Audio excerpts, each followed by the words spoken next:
Life and death. They're a package deal. You don't get one without the other. And try as we might, it's really not possible to pull them apart. You know, in Japanese Zen, birth and death are one word, shoji.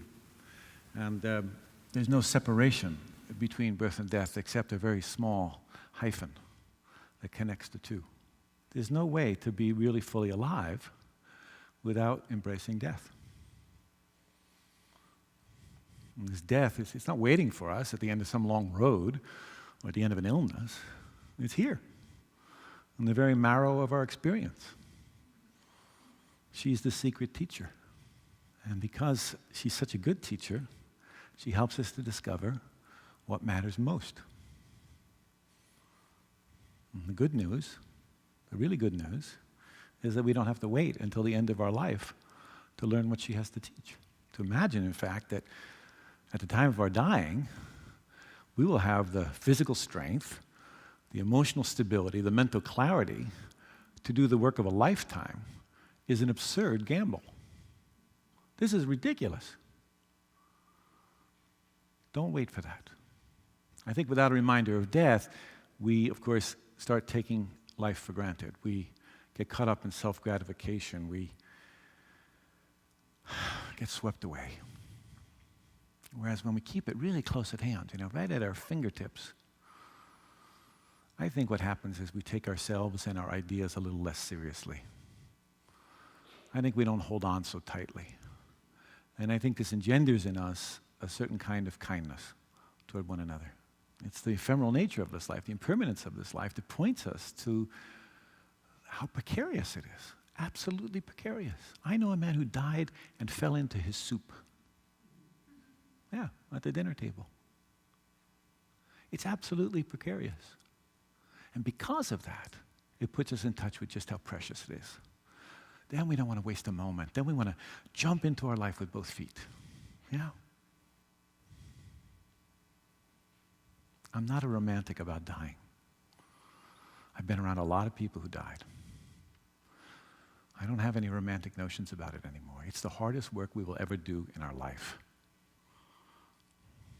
And it can be beautiful, but it can also be sad and cruel and very messy. But most of all, it's ordinary. All of us, every one of us, will go through it. None of us get out of here alive. Yeah? Maybe out of the conference, but that's not even guaranteed. Over the past 30 years or so, as Coach Kojin mentioned, by the way, haven't they done a remarkable thing here? Really, these two men, extraordinary men. I really want to bow to both of you and thank you for what you've done.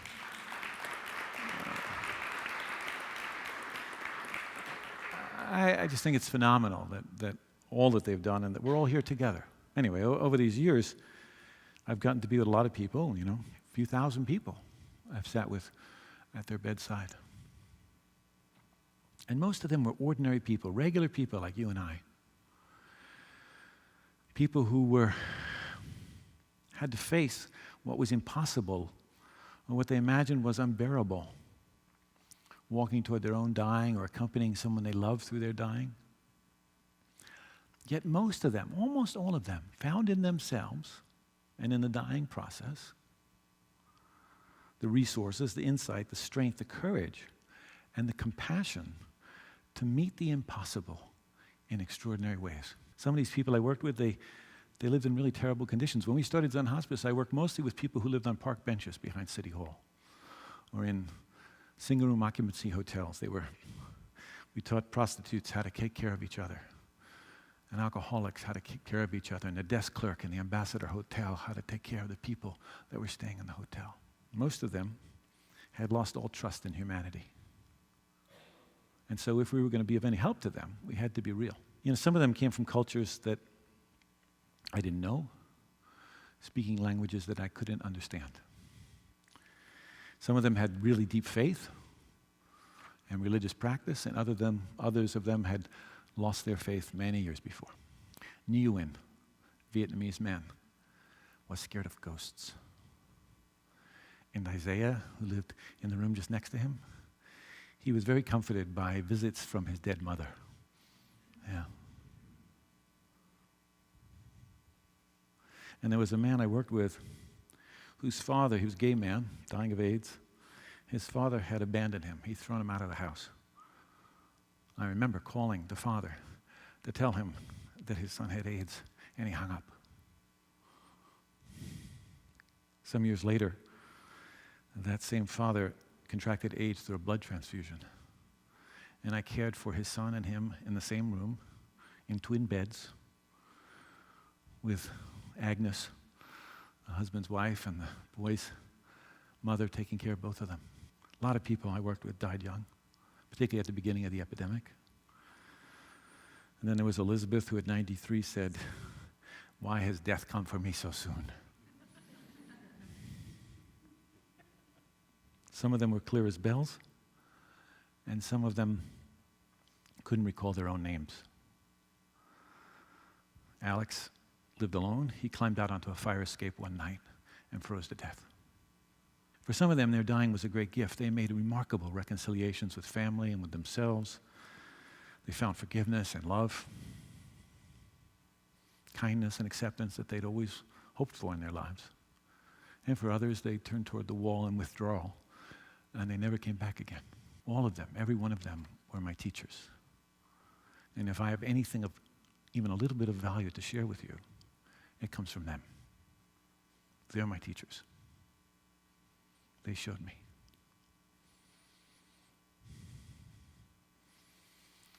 I've seen these regular people, ordinary people, make this movement from tragedy to transformation. Regularly, I saw it.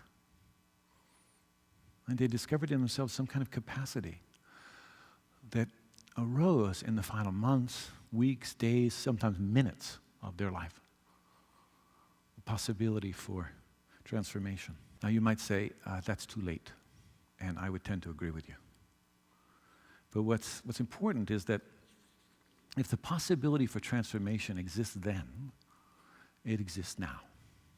There's a beautiful old Zen story that I'm sure Koshin and Chodo have shared with you at times. There's a student who comes to his dying teacher, and the student asks, what's the teaching of your entire lifetime? These questions only get asked in Zen books. No one really asks these questions, really. And very few teachers have answers to this. But this particular teacher did, and he said, of course, an appropriate response.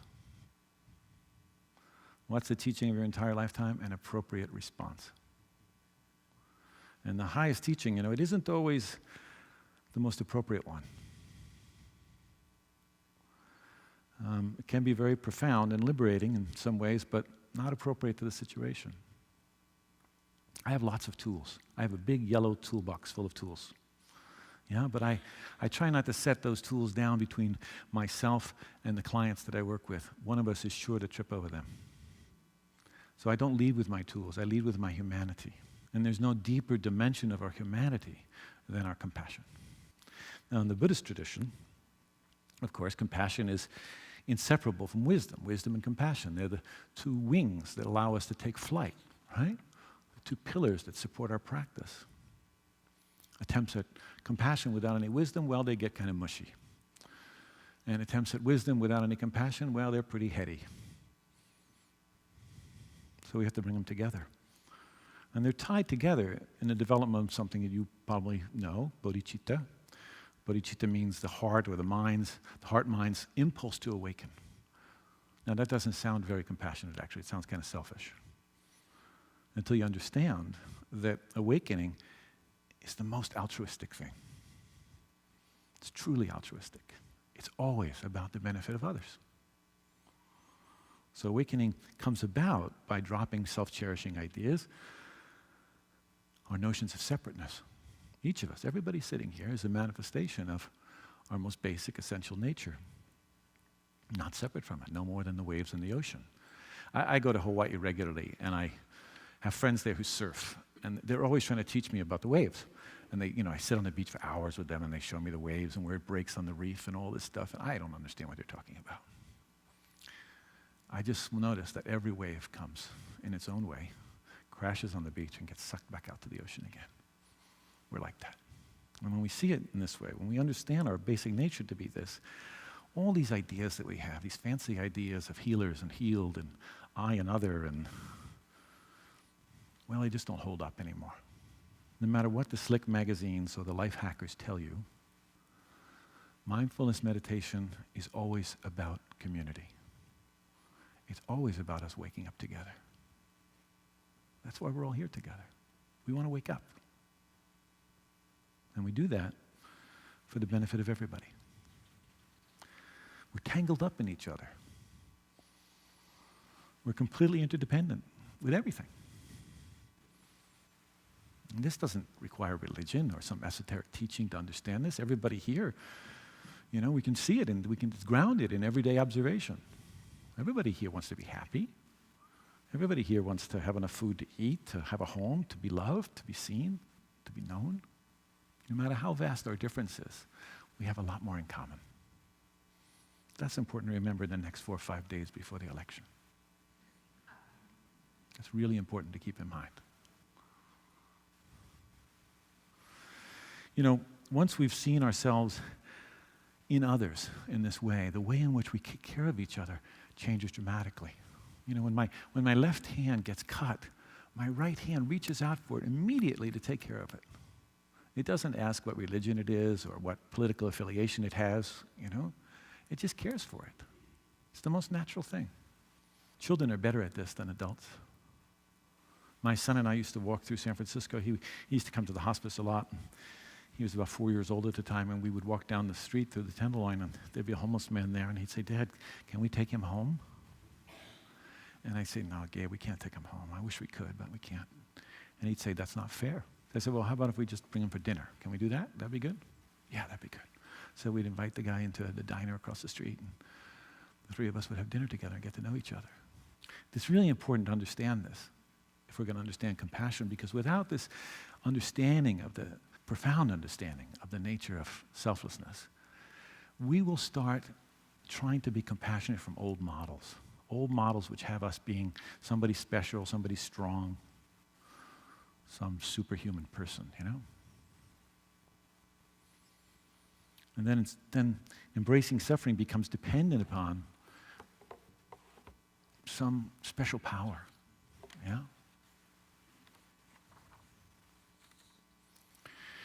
Buddhism says that if we don't have compassion, if we can't find it, we can awaken it. And we awaken it through love. Love's both the motivation and the destination. If you were to walk up here in the Palisades further, up to some mountain lake or go up to the Catskills, as to a lake you really love, you have to love the lake to make the hike, right? If you don't love the lake, you're not going to make the hike. But it's not enough to love the lake. You have to love the walk to the lake. Otherwise, when the mosquitoes come out, you will turn back, And it's like that with our awakening. We have to love the lake, but we have to love the way to the lake. Otherwise, it's too hard. We have to love the truth. And this dedication is more than just not telling lies. The attitude here is devotional. Love's the primary motivation that care arises out of. It's our fundamental sense of connection with each other. I think there's a fundamental truth when we say love is the best medicine. Anybody who sits for more than 5 minutes understands 3 basic things. We understand that everything changes. We understand that resisting that truth causes us untold suffering. And we understand that we're on the boat together. This is important to remember. Because when we try to meet suffering by ourselves, we can't do it. Can't do it. My friend Norman Fisher, a really great Zen teacher, wrote a beautiful book called Trainings in Compassion, a Zen approach to the Lojong practices. And he said, opening means opening to what is around us, to others, to the world, to our radical connectedness. I love that expression. He went on to say, bodhicitta is the feeling of love based upon a deep recognition that what we have called self, what we've called others, are destinations, habits of mind, not realities. Real altruism isn't self-sacrifice for the benefit of others. It's not because we should be nice or we should be kind to each other. It's the profound recognition that self and other are not fundamentally different, just apparently different. I love His Holiness the Dalai Lama for a lot of reasons, but one of the reasons I most love him is his laugh. And I also love how plain-spoken he is so often. And years ago, he wrote a beautiful thing where he said, "There is no denying that our happiness is inextricably bound up in the happiness of others." Does that make sense to you? It does, doesn't it? Yeah. And he goes on, he says, "And there's no denying that if society suffers, we suffer." True? And then he says, "Nor is there any denying that the more hearts and minds are afflicted with ill will, the more miserable we become." I love it that he says it that way. The more miserable we become. And thus he says we can reject everything else, religion, ideology, all received wisdom. But we cannot escape the need for love and compassion. It's pretty hard to believe that taking any action or acting in any kind of selfish way will make us happy. Taking any action that's only about us or acting in some way that's selfish will actually make us happy. It's impossible to hold on to that anymore. You can't believe it. Sure, we're going to fall into confusion. We're going to fall into self-cherishing. But the mask is off. If you are here today, the mask is off already. You can't go back. Trungpa Rinpoche said this once, a long time ago in an auditorium. He came in, he sat down, he said to the people, "I would like to give you your money back. If any of you want to leave now, this would be a good time. Because once you stay here, there's no turning back. Once you hear the Dharma, there's no turning back." So Buddhism has all kinds of lists, as you well know, and they have many, many lists about compassion, which drive me crazy. So I think of that as just two things, what we might call absolute compassion and what we might call relative compassion. Absolute or universal compassion, it's vast, it's boundless, it's inherent in the nature of reality. Everybody and everything has always been held in love, even if they didn't know it. And relative or everyday compassion is when we make an effort.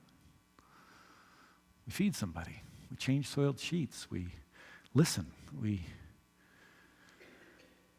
work for social justice. We're successful or we're not successful. Maybe we dedicate our whole lives. I've dedicated my whole life to trying to improve the care of the dying, to provide mindful and compassionate care to the dying. I've failed miserably, really. I wish I could say I was a huge success and that everybody in this country was getting mindful and compassionate care, but they're not. So you fail. It's a never-ending project. Relative compassion can seem exhausting. We want people to thank us. We get pissed off when they don't. So relative compassion has to be grounded in absolute compassion. Without absolute compassion, we're angry that people aren't grateful for our good actions, you know? But without relative compassion, absolute compassion is just a big abstraction. It's just a big prayer. And if prayers were enough to relieve the suffering of the world, it would have been relieved a long time ago. So absolute compassion needs us. It needs our arms and legs, our tongues, our eyes. This is how it takes shape in the world, through you. It begins, of course, with with the profound aspiration to try and end suffering. Because we've understood that we're not separate from anybody else. So we do our best to free ourselves and free ourselves from any thought of an outcome of our actions. Now, even when our life, as these two gentlemen have personified, is dedicated to compassion, we're going to be overwhelmed by suffering. That's going to happen. If it hasn't already, it will soon.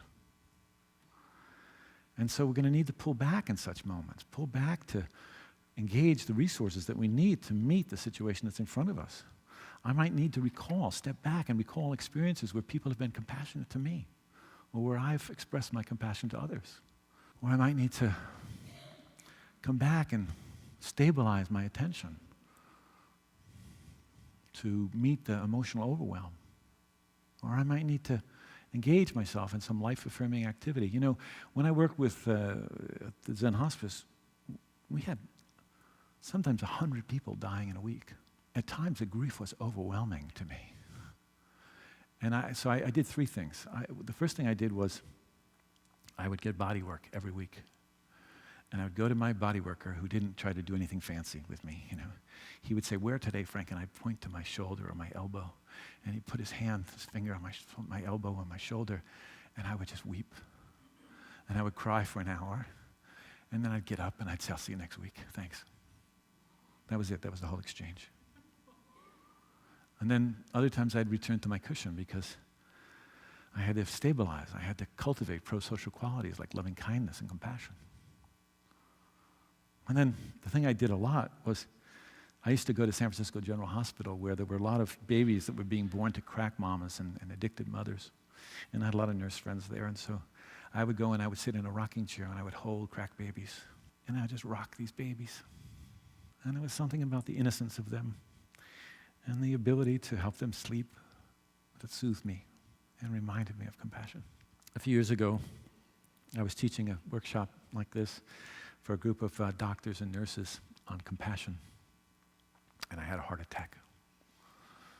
Actually, I didn't have a heart attack right away. I had 3 warnings for a heart attack. I denied them all. The last warning came, I was in a video conference with Ram Dass, who I love dearly. He's an old friend, and under my breath, I was saying, "Oh, Ram Dass, shut up, you're going on too long." And it reminded me of my wife when she was giving birth to our first son, how annoyed she was with me for talking. And it was that emotional irritability that really had me see that something was wrong, and I went to the hospital and I had a heart attack in the ER. 9 months later, I went back to the same retreat center, and I had a second heart attack there, same place. My friend, Jack Cornfield, he called me up and he said, "Frank, you got to slow down." I said, "Jack, I am slowing down." I said, "I only ever have heart attacks when I'm in retreats at Catholic places like this, you know." And I was supposed to go to Italy to teach in a few weeks. He said, "Don't go to Italy." He said, "It'll kill you." He said, "Don't." Well, anyway, this experience, it was very humbling, you know. It's a powerful teaching to find your own vulnerability. And I can tell you that the view from the other side of the sheets is really different. And one of the things that became so clear to me in that time in the hospital and recovering was how much my caregivers were suffering. How close they were to their own pain. How they were driven ruthlessly by unrealistic expectations of the systems in which they worked. And how they had adapted this kind of strategy of ignoring what hurts. And in the process, most of them lost touch with their compassion. These were good people. But they had become unable to meet their own discomfort. And when I think about it, even now as I'm standing here, it makes me really sad. How did we take this beautiful thing of caring for one another and turn it into a duty, into an obligation, into a technical task? Yeah, this extraordinary intimate thing of caring for one another. How did we do that? After my surgery, a very famous Tibetan teacher, I won't say who, he called me up to kind of cheer me up. And I thought he might give me some esoteric practices that would be helpful, you know, because I was a mess after my heart attack. I was not balanced. I was a mess. My sense of self completely dissolved, and it wasn't pleasant. I didn't see tunnels of light. I saw a lot of darkness. Anyway, he called me up, and I asked him, I knew he'd had heart trouble, so I asked him, you know, how'd you deal with this? How'd you deal with the precariousness and the drama and the pain and all of it, you know, the depression? And he said, sort of giggled, you know, and he said, "Well, I thought it was good to have a heart." And he said, "If you have a heart, you should expect it will have problems." And then he giggled, told me to rest more, and hung up. That was it. That was the whole teaching. And he was right, you know. He was right. If you have a human body, if you have a heart, you should expect it will have problems. We're always trying to banish it, you know. And when we do that, we can't learn from it. We can't learn from what our pain has to teach us about taking care of others. You know, in every Zen center, outside the meditation hall, there's a big wooden block, you know, Han. It's called a Han. Those of you familiar with it, it's big, usually hardwood oak block, and usually calligraphied across the block. Sumi ink is a teaching which varies, but usually it says something like, be aware of the great matter of birth and death. Life passes swiftly. Wake up. Wake up. Do not squander this life. Yeah, that's the teaching. And every day, students are called into the zendo. When the mallet beats on the Han, eventually what happens is the Han starts to wear out, and first the words disappear, they're beaten into the wood, literally. And then after time, the Han itself becomes fragile, and it breaks apart, just like us. It seems to me that this is what comes from being vulnerable. When we relax our clinging to our treasured beliefs, when we relax our ideas, soften around our resistance to the blows of life, and we stop trying to manage the uncertainty, we hold ourselves more lightly. And I think we become a less solid thing. We become less defended, and we become more receptive to the deeper dimensions of our nature. And it influences us by illuminating the dark places, and shaking loose the calcification that's formed around our hearts. The healing's always found by going toward the suffering. Always. Where is he running in the other direction, I said this to a group years ago in northwest Idaho, and a guy said to me, he said, yep, that's like telephone poles.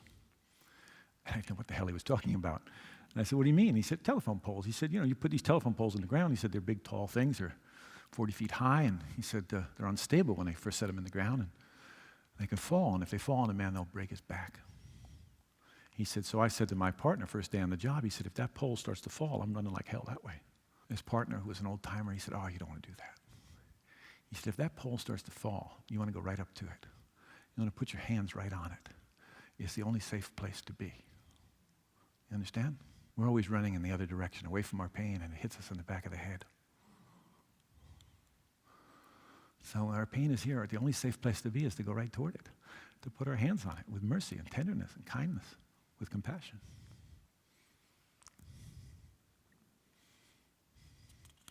But, we're masters of distraction.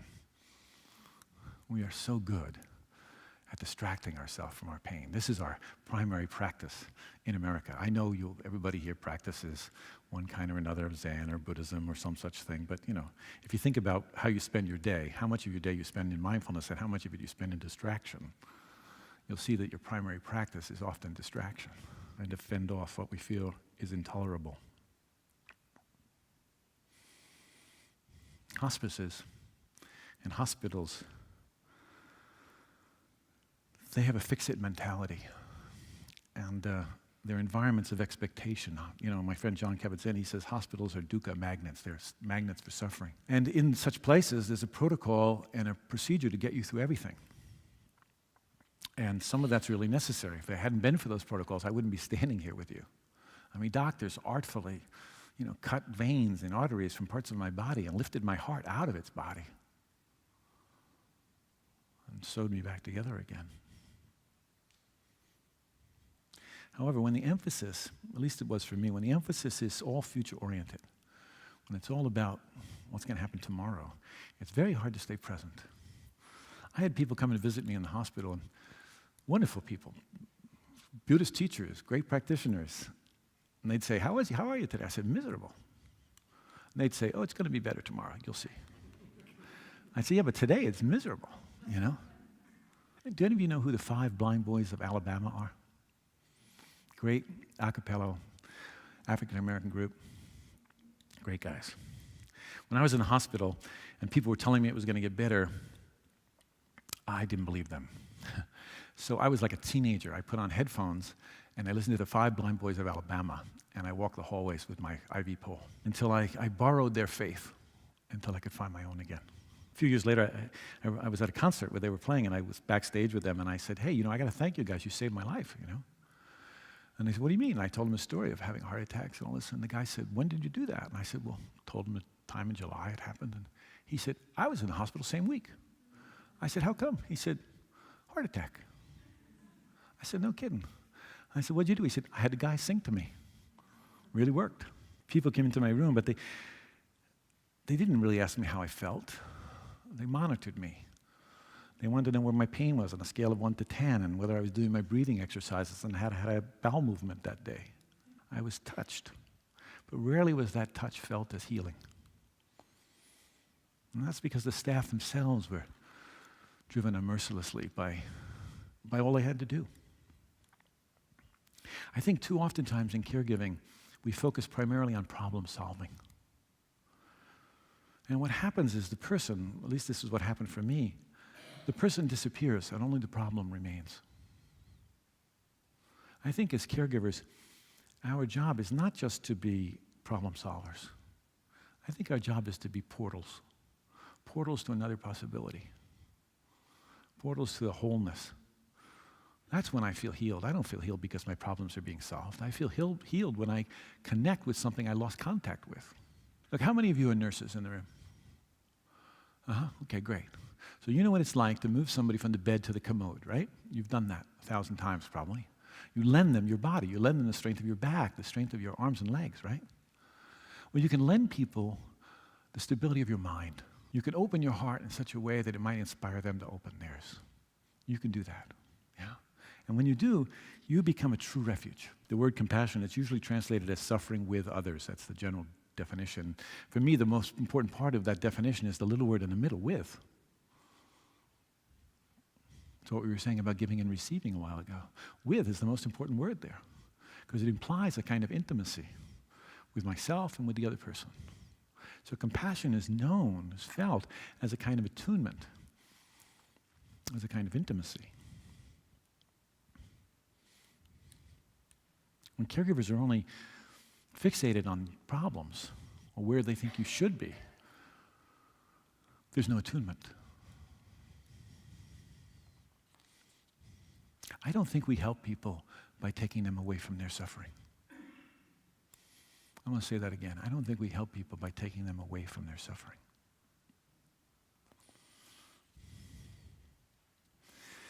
You know, we can't open to our pain unless there's compassion. So it's impossible. Unless somewhere within us or within the person who's with us in the neighborhood, so to speak, there's some compassion. Otherwise, we can't open to it. So compassion, it provides the gentleness, the kindness, it allows our heart to open, to be seen. And when this happens, then it's possible to have what I call a soul-to-soul meeting. Yeah? Like there's these two guys in the hospice, Stephen and Rick, and they were both dying of AIDS. Rick, in addition to his HIV, had a stroke, and so he had aphasia, and he couldn't speak, and he was really not happy about this. And we tried everything to help him with this, and he just, everything sort of bounced off this force field of his, and this defenses that he had. And so anyway, this one day I said to him, you know, Rick, looks like Stephen might be dying, and if you want to say goodbye to him, today's the day. So he said, okay, and we walked down the hall together, arm in arm, and I brought him into Stephen's room, and he sat down in Stephen's bed, and I didn't intervene. I sat in the corner. That's my way. Sit in the corner, watch if anything needs to happen. You know, if your help is really needed before you jump in. And these two men, they sat on this bed together, and it was the most beautiful thing. They sat there for 10 minutes, 20 minutes, 30 minutes, I don't know, a long time.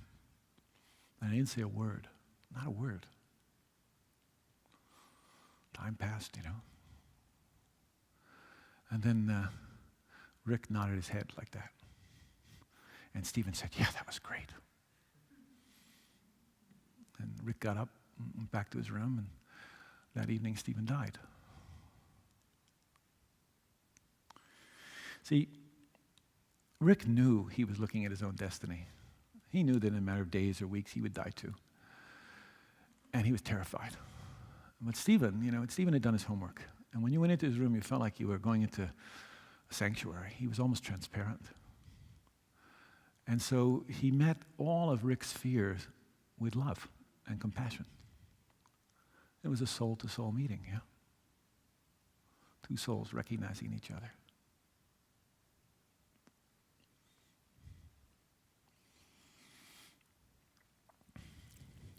For compassion to really work as a guidance, and that's how I think of it, a guidance. It's a particular guidance of our nature that arises in particular in response to the presence of suffering. Other things, other kinds of guidance arise for other purposes, but compassion arises specifically for the presence of suffering. Now, for a guide to be reliable, they have to care absolutely about you, right? That means they have to be cognizant of all the circumstances that are present, but also what matters most in this moment. Like there was a woman that I worked with, and she wanted to get married. And she was about 6 weeks from death, and she asked me if I would perform the wedding. And I said, sure, I'm happy to do it, thank you. What a beautiful honor. I'm really glad to do that. But I said, what you really need is a wedding coordinator. And I'm very good at that. I can do that, you know. And so every day we would have these discussions about the wedding. And we'd talk about the cake and whether she would be in her wheelchair or in her bed. She couldn't stand anymore. And I asked her about the guy she was marrying and, you know, was he a worthy guy and was he trustworthy and all those things. And we had great discussions because I understood that we were talking about a different kind of marriage here. And one day in the middle of talking about all the cake and all that, she just burst into tears. And she said, I just want my mom to be there.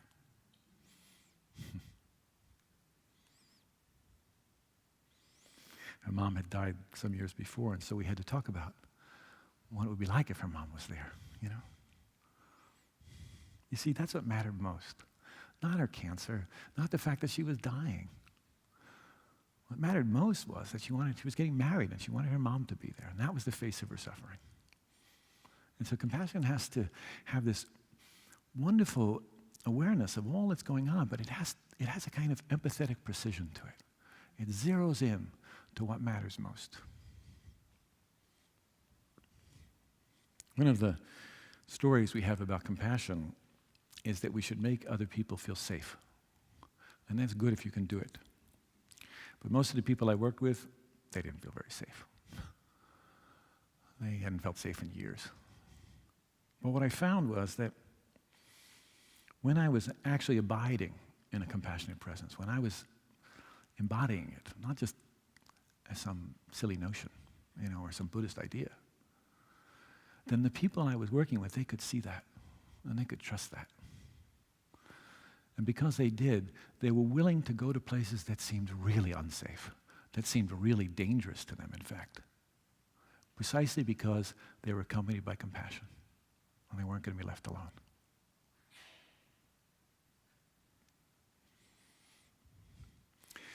Compassion snuggles up to pain. Compassion opens us to the suffering of others. One day I was in my office and the phone rang, and a man got on the phone and he said, we understand that that you could help us with our son's death, and that we want to keep him at home. And I said, yeah, sure, of course I can help you with that. And when the time comes, let's get ready for it. He said, no, you don't understand. It just happened. He said, my son died a half an hour ago, and we'd like to keep him at home.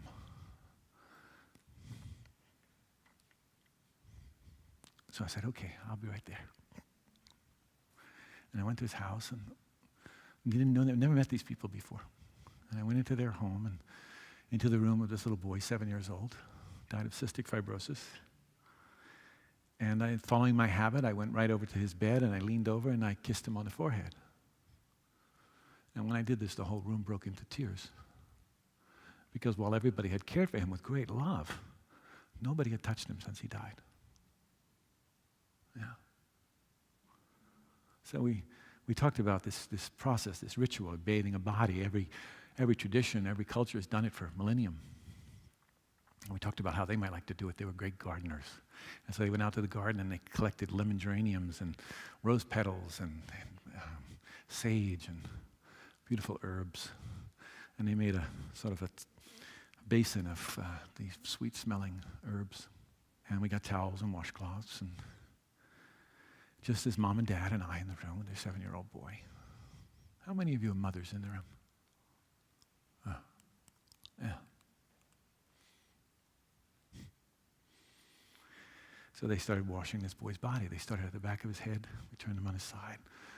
washed him down the back, And as they did, they would stop, and some little nick or scratch, and mother would take care of it with a lot of care. And sometimes it was too much for the dad. He just couldn't do it. He had to go to stand by the window and look out into the garden, Took a long time. Took hours to wash this boy because they'd have to stop again and again. They tell me stories about him. It was a way of getting current. Mom came to his toes. She counted his toes. She said she'd done that when he was born. And then they washed up the front of his body, And it was a hot fire. I could barely stay in the room. And his mother, she would look at me. And with these beseeching eyes, without words, she would say to me, "Can I live through this? Is it possible to live through this? Can any mother, can any parent live through this?"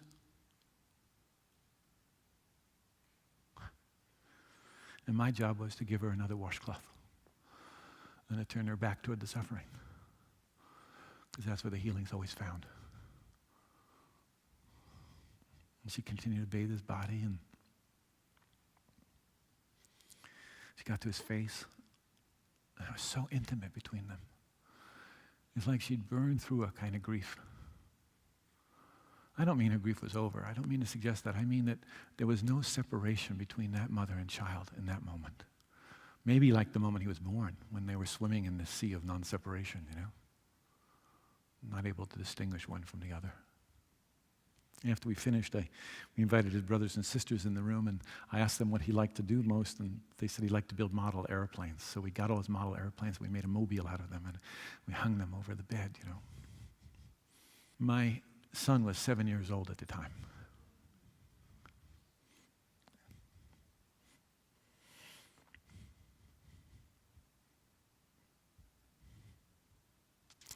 And I held him very, very close that night.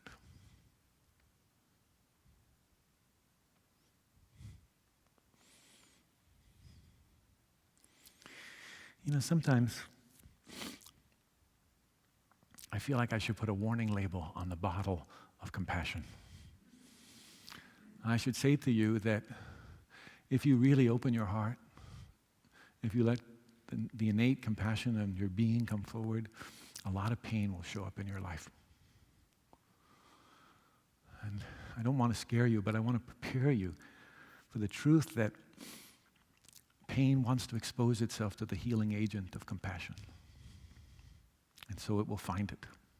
Right now in Poland, Bernie Glassman is in Poland with my friends Andreas and a number of other great friends doing the plunge into Auschwitz and Birkenau. And I was there in the first couple of retreats, and every day we had groups. We do counsel practice, wisdom circles. And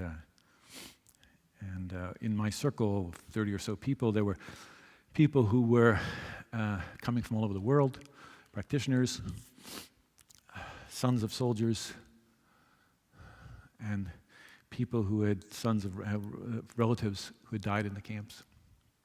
And one woman in my circle who had been a child in the camps and was now back in Birkenau. And anyway, this one night, I went back, I snuck into Birkenau, right? I went back into the camps, and the camps are these big horse barns, that people lived in. And there was one barracks that was just for the children. And I went to that barracks, and I sat there doing compassion practice. Through the night, I would decide that I would do compassion practice through the night. And doing my practice, after an hour or two, a woman or someone came into the other end of the barn where I couldn't see in the darkness. And she began to howl like I've never heard anybody scream in my life. I never even heard animals make those sounds. And I went up and sat beside her. It was this woman who had been a child in the camps. And there's no words at this moment. All you can do is bear witness. You sit beside and you don't leave.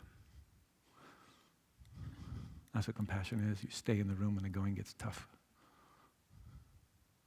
And we passed the night together. And we went back to the hostel in the morning, and I had to get on a plane to go to Germany to teach some workshops I was leading there on grief and forgiveness. And I was in Berlin, and I taught this workshop on forgiveness for 3 days, and at the end of it, I didn't say anything about Auschwitz, and at the end of it, we're ready to go home. It's a big room like this, and just a woman in the back of the room, she raised her hand, and I thought, it's time to go, I want to get something to eat. But I thought, okay, one question. And she raised it up and she said, Frank, I've been listening to you for days talk about forgiveness. She said, but my heart feels like stone. It's like ice. She said, my father was a prisoner in the camps and he died in the camps. And I can't forgive. Again, what can you do? You can bear witness. There's no words for this. So you stand and you bear witness. And then another hand went up on the other side of the room. And I thought, oh, here the stories will come. And I hadn't talked about Auschwitz, but here they were. It was in the field somehow, and they came. And I thought, oh, someone else will stand and tell about her family who died in the camps. And she stood up. She said, my heart's also like stone. It's like ice. My father was a Nazi officer. And I know that he killed people. And I can't forgive him. Wow. And then these two women, they were so brave. They were so brave. They came to the front of the room, and they crossed, and they stood in front of the room, and they held each other.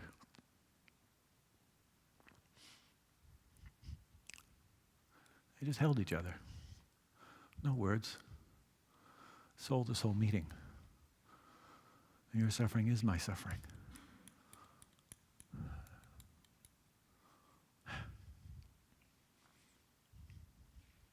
Sometimes compassion seems to heal a particular hurt right away. But sometimes it doesn't. My friend Michael, he had MS, and I worked with him for 15 years, getting ready for his dying. 15 years. And one night he called me, he said, can you come over? And I went over to his house, and he said, Frank, I just came back from the intensive care unit, and I'm not going back, that's it. And I said, oh, Michael, how come? And he said, I was scared. All this work we've been doing, 15 years we've been doing this work, and I'm still scared. I'm not going back. And after a pause, I said to Michael, oh, Michael, that fear is never going to go away. And he looked at me. First he was shocked, and then he said, that's the most comforting thing anyone's ever told me. I said, yeah, it's not going to go away. So we have to find some part of you that can be with this fear. Yeah. So one of the ways we talk about compassion is as a relief of suffering, but I think there's a deeper truth to compassion. I think compassion is about helping us see what's true, the truth that we find in the middle of suffering. And some of the real work of compassion isn't always about taking away the suffering. It's about giving us the capacity to be with suffering, to be with it, not to leave the room, not to leave the horse barn.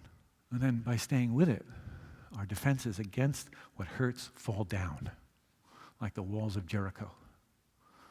And when our defenses fall down, then we can see what the true suffering is caused by, what the real causes of the suffering are, and then we can skillfully intervene. Then we can do something. So for me, the deepest part of compassion is that it helps us to come to what's true. Compassion is what enables us to feel with intimacy, with attunement. Do you notice there was a picture of a woman with a fist? Well, he's going to get it up in a second. And there was a couple of pictures of the same woman. There was another picture of a woman lying down. She had died. Did you notice that picture? Yeah, same woman. This was taken 2 hours after she entered the hospice. This is taken 2 hours after she died. Right? What happened between that and that? She had a chance to tell her story, have someone listen. She had time to reflect, consider what was of meaning and value in her life. She had time to write in her journals, leave a legacy. How do we get from that? We were sitting, that's the kitchen at Zen Hospice.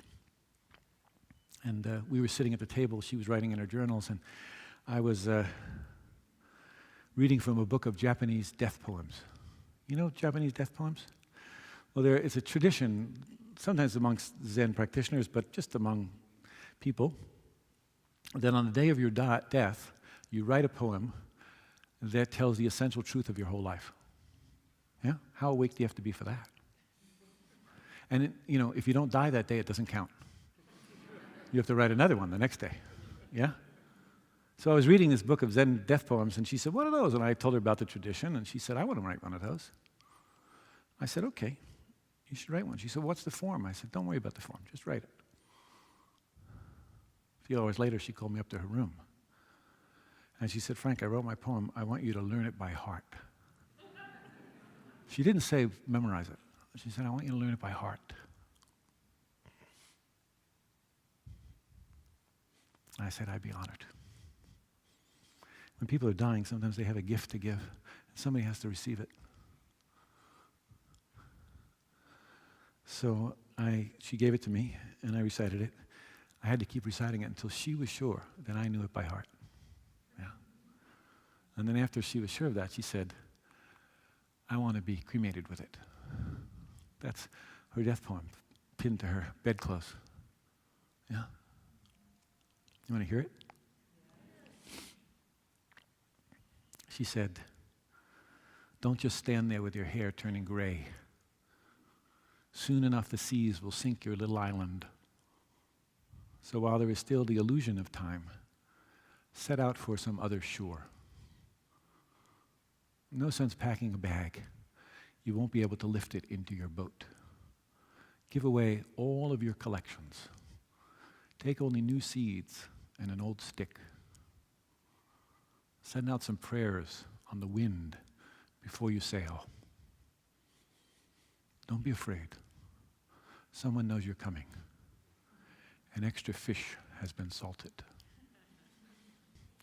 Her name is Sono, and that was her death poem. Don't just stand there with your hair turning gray. Soon enough, the seas will sink your little island. So while there is still the illusion of time, set out for some other shore. Death is not a full stop in her mind.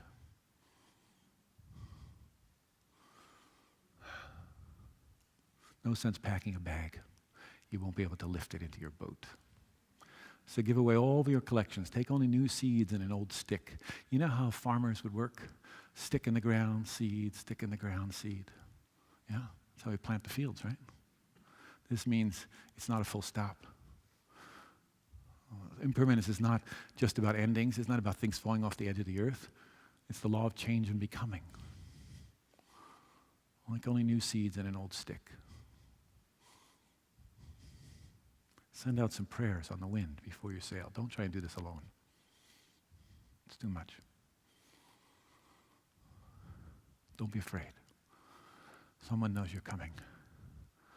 An extra fish has been salted.